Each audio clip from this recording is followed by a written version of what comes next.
So పేరు మార్పు బగ్గుమన్న Congress parliament ముందు కొత్త చట్టం వికసిత భారత్ రోజ్గార్ ఆజీవికా హామీ మిషన్ బిల్లును ప్రవేశపెట్టిన కేంద్ర మంత్రి శివరాజ్ సింగ్ బగ్గుమన్న విపక్ష సభ్యులు. సో దీని పేరు మార్చారు. అంతకుముందు దీని పేరు మహాత్మా గాంధీ జాతీయ గ్రామీణ ఉపాధి హామీ పథకం అని ఉండేదండి దీని పేరు అంతకుముందు. సో అప్పుడు పని దినాలు 100 రోజులుగా ఉండేవి. పని దినాలు 125 రోజులు మార్చారంట. మార్చి దీని పేరు వికసిత భారత్ రోజ్గార్ ఆజీవికా హామీ మిషన్గా పెట్టారు.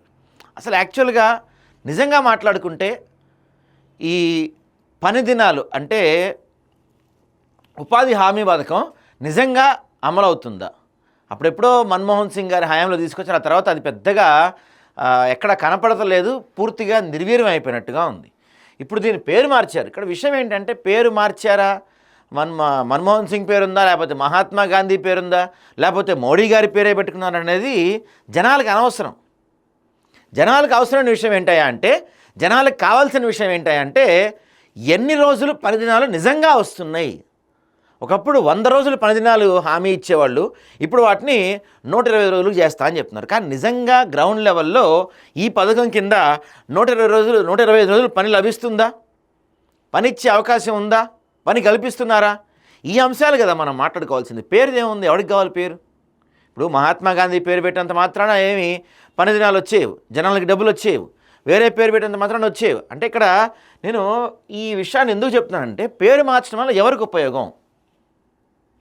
అందరూ తెగ పేర్లు మార్చుకుంటూ వెళ్తున్నారు. పేర్లు మారిస్తే ఏమవుతుంది? జనాలకు కావాల్సిందేంటి? పేర్లు మారుస్తున్నారు మీరు, దానివల్ల ఉపయోగం ఏంటి? ఈ అంశాలపైన కదా చర్చించాల్సింది.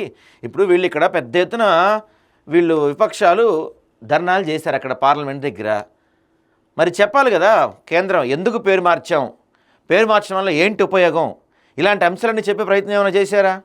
మహాత్మా గాంధీ జాతీయ గ్రామీణ ఉపాధి హామీ పథకం చట్టం ఎంజీ నరేగా రద్దుపై పార్లమెంట్లో తీవ్ర గందరగోళం చేరుకుంది. మహాత్మా గాంధీ జాతీయ గ్రామీణ ఉపాధి హామీ పథకం ఎంజీ నరేగా రద్దు చేసి దానికి బదులు Viksit Bharat guarantee for Rozgar and Ajeevika mission గ్రామీణ్గా అంటే దీని పేరు విబీజీ రామ్జీని తీసుకొచ్చే ఉద్దేశించిన బిల్లును కేంద్ర ప్రభుత్వం మంగళవారం లోక్సభలో పెట్టింది.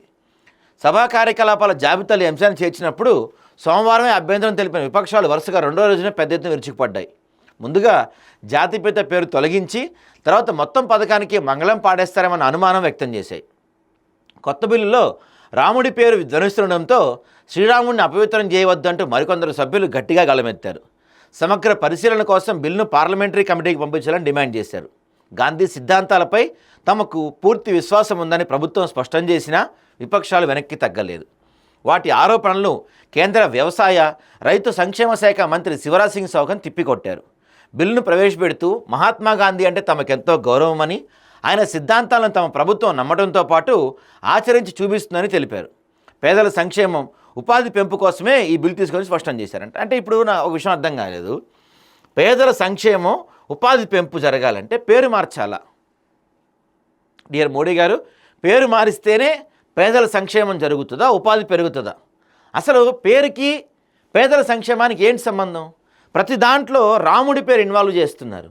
రాముడి పేరు ఇన్వాల్వ్ ఉంది కాబట్టి గొడవ చేద్దని కొంతమంది, గాంధీ పేరు మార్చారు, మెల్లగా ఈ పథకాన్ని పూర్తిగా నిర్వీర్యం చేసేస్తారని మరి కొంతమంది మాట్లాడుతున్నారు. మరి ఇప్పుడు మీరు సమాధానం చెప్పాలి, ఎందుకు పేరు మార్చారు? నిజంగా మీకు ఆ పథకాన్ని తీసేసేద్దామని ఎటువంటి ఆలోచన లేదు, కరెక్టే, మంచి విషయం. ఇంకా పేదలకి మంచి చేయాలనుకుంటున్నారు, అది మంచి విషయం, కాదంటలేదు. మరి ఎందుకు పేరు మారిస్తేనే మంచి జరుగుతుందా అని ఎందుకు పేరు మార్చాల్సి వచ్చిందనేది కూడా మీరు ప్రజలకి చెప్పే ప్రయత్నం చేయాలి. ఊరికే మీ ఇష్టానుసారంగా ఎవరికి పడితే వాళ్ళు ఏ పేరు పడితే ఆ పేర్లు మార్చుకుంటూ వెళ్ళిపోతే ఉపయోగం ఉందండి దానిపైన. ఇక అదే దొరికింది ఛాన్స్ అని చెప్పి ఈ కాంగ్రెస్ వాళ్ళు వాకౌట్ అయిపోయింది, కథం, అంతే. ఆ రోజుతో ఇక పార్లమెంట్ సమావేశాలు లోపల వాళ్ళు కూర్చొని, వాళ్ళకు బీజేపీ వాళ్ళు ఎన్డీఏ కూటమి వాళ్ళు కూర్చొని వాళ్ళకి నచ్చినట్టుగా వాళ్ళు మాట్లాడుకుంటారు, వాళ్ళకి నచ్చిన బిల్లు వాళ్ళు పాస్ చేసుకుంటారు. మరి ఎందుకు కాంగ్రెస్ పార్టీ ఉండేది అక్కడ? ఊరికే ప్రతిదానికి వాకౌట్ చేస్తే ఏం ఉపయోగం అండి?